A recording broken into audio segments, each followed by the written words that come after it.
Здравствуйте, дорогие ребята! Мы продолжаем играть в игру «Веселые скороговорки».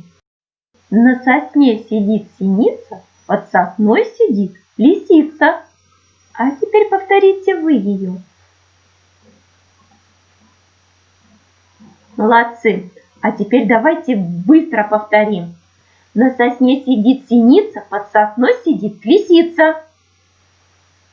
Молодцы! У Сени и Сани в сетях сом с усами. А теперь повторите сами быстро и громко. Молодцы! Саша любит сушки, Соня ватрушки. А теперь повторите, пожалуйста, быстро и тихо. Молодцы! На этом наша игра закончилась. Спасибо. До новых встреч!